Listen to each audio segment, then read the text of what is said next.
Λοιπόν, εδώ είμαστε φίλες και φίλοι και συνεχίζουμε και πάμε μια βόλτα μέχρι την όμορφη Περαία. Με έχει και ωραίο καιρό σήμερα και ότι πρέπει για βόλτα και για ουζάκι είναι. Ο πρόεδρος του ΘΟΠΑΚ μας περιμένει εκεί πέρα, ο κύριος Νέστορας Κομίνιας. Πρόεδρε, τι κάνετε? Δόξα τον καλό Θεούλη. Καλά είστε? Προσπαθούμε να είμαστε χρήσιμοι, να περνάμε καλά. Έτσι, λοιπόν, εντάξει, η αλήθεια είναι ότι τα καταφέρνετε. Να περνάτε καλά. Αυτό.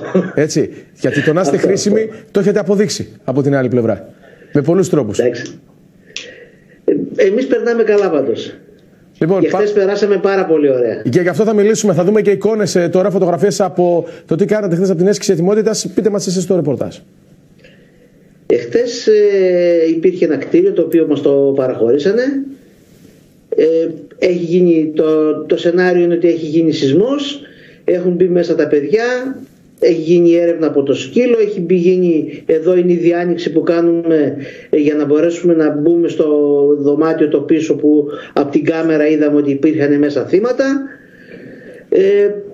Όλο το πρωτόκολλο με τα κράνη, με τα γάντια, τα πάντα τα παιδιά, και να σκεφτείτε ότι αυτά τα μέλη που βλέπετε τώρα που επιχειρούν είναι μέλη της διασωστικής σχολής της ΕΔΟΠΑΚ. Είναι καινούργια μέλη. Οπότε, καινούργια μέλη. Μάλιστα. Προηγήθηκε και θεωρητική εκπαίδευση, και μετά μπήκαμε μέσα και το επιχειρήσαμε. Θυμάμαι πριν από κάποιους μήνες που κάναμε πάλι σύνδεση που λέγατε ότι όσοι θέλουν να εγγραφούν, τότε καλούσατε τον κόσμο για εγγραφές κτλ. Αλλά βλέπω ότι ο κόσμος παρά τις δυσκολίες, την οικονομική, δεν ξέρω, τα οικονομικά προβλήματα, δεν είναι λίγος κόσμος που έχει οικονομικά ζητήματα, έχουν διάθεση για εθελοντισμό. Αυτό μου κάνει τεράστια εντύπωση. Θετικά βέβαια το λέω.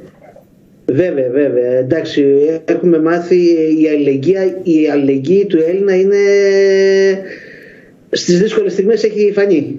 Και είχαμε αρκετές δύσκολες στιγμές αυτό το διάστημα. Ισχύει, είναι 15 χρόνια δύσκολα, αλλά ξέρετε απ' την άλλη, αυτό που κλονίζεται σε πολύ μεγάλο βαθμό βλέποντας διάφορα περιστατικά με ΜΚΟ και την τελευταία ιστορία που ζούμε με την Αθήνα με τον άλλον άνθρωπο, είναι να μην κλονιστεί η εμπιστοσύνη του κόσμου προς κάποιους φορείς να προσφέρουν. Σε εσάς είναι ότι δεν προσφέρεις χρήματα, είναι ότι έρχεται ο ίδιος να συμμετέχει σε αυτή την παρέα. Έτσι δεν είναι? Ακριβώς. Εμείς όχι ότι δεν έχουμε ανάγκη, όλοι έχουν ανάγκη. Ναι. Όλοι θέλουν βοήθεια.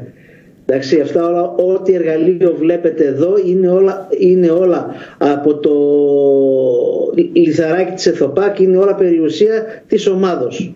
Και τα κομπρεσέρ και οι κάμερες και όλα αυτά εδώ που έχετε δει, σιγά σιγά τα πήραμε από τα μέλη της ομάδος. Όλους τους εξοπλισμούς. Μάλιστα. Είναι πολύ διαφορετικό. Και κάποια επιχορήγηση που είχαμε φέτος. Ωραία. Αυτό είναι σημαντικό. Επόμενη δραστηριότητα, γιατί πάμε σιγά σιγά προς την καλοκαιρινή περίοδο που έχουμε και θάλασσα και φωτιές. Η διασωστική σχολή συνεχίζεται. Ήταν προγραμματισμένο να πιάσουμε τέλος Μαρτίου, αλλά από ό,τι βλέπω, γιατί αυτό ας πούμε για παράδειγμα ήταν έκτακτο. Εδώ βλέπουμε τη σκυλίτσα μας, τη Μάγια.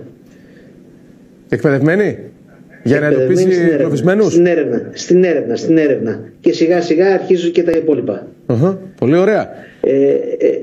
Το επόμενο είναι, θα έχει πάλι μια εκπαίδευση σε ρέμα, έρευνα και διάφορες διασωστικές μεθόδους. Το πώς μπορούμε από μέσα να βγάλουμε το κάθε θύμα. Και τα παιδιά της σχολής, εφόσον έχουν μάθει όλες τις διασωστικές μεθόδους, μετά θα αρχίζουν σιγά σιγά να εκπαιδεύονται στο πιο βαθύ κομμάτι των πρώτων βοηθειών. Σε τριάζ, σε πώς να διαχειρίζονται περισσότερο το κομμάτι των πρώτων βοηθειών. Βλέπω ότι βάλατε στην ομάδα σας και την Μάγια, την σκυλίτσα όπως είπατε, και είδαμε ότι τα σκυλιά είναι εξαιρετικά χρήσιμα, ειδικά στην ανέβρεση ανθρώπων κυρίως που έχουν χαθεί.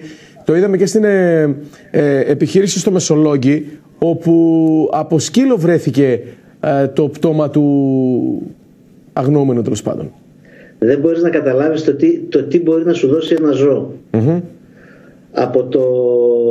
Καλά, ο φροντιστής, ο ιδιοκτήτης από την αγάπη και τα λοιπά, αλλά πάνω σε ένα σιβάν, ειδικά το συγκεκριμένο, με τόσα άτομα, τόσο φασαρία, ήταν εκεί δίπλα και ακολουθούσε πιστά τις οδηγίες του εκπαιδευτή. Μάλιστα. Είναι εξαιρετικά πειθαρχημένα, αλλά είναι και εξαιρετικά αποτελεσματικά, έτσι. Γιατί έχουν άλλες ικανότητες, άλλες δυνατότητες με την όσφρηση, ας πούμε, από ό,τι έχει ο άνθρωπος. Σίγουρα. Ο κάθε ζωντανός οργανισμός έχει το δικό του το χαρακτηριστικό. Εντάξει, τα ζώα, ειδικά τα σκυλιά, έχουν την όσφρηση. Κάτι που δεν το έχει ο άνθρωπος. Έτσι είναι. Μάλιστα. Λοιπόν, είμαστε σε επικοινωνία. Σας ευχαριστώ θερμά. Είμαστε σε επικοινωνία. Εμείς ευχαριστούμε πολύ για το βήμα. Προσπαθούμε και εκπαιδευόμαστε και να είμαστε καλύτεροι όσο μπορούμε να βελτιωθούμε σε όλα τα κομμάτια και μακάρι αυτά όλα που έχουμε κάνει να μην χρειαστεί ποτέ να τα εφαρμόσουμε. Αυτό είναι το βασικό. Αλλά πρέπει να είμαστε καλά προετοιμασμένοι όμως από την άλλη, να είστε σε φόρμα με λίγα λόγια και ξέρω ότι δεν το βάζετε κάτω, Πρόεδρε. Προσπαθούμε. Ευχαριστώ πολύ. Χαιρετισμούς σε όλη την ομάδα. Ευχαριστώ. Σας περιμένουμε στην Περαία. Αυτό είναι το μόνο σίγουρο, αλλά μην σταθούμε για Ούζο, για άλλη εκπαίδευση. Όχι για το λέτε κάποιος πρέπει και για Ούζο. Λοιπόν.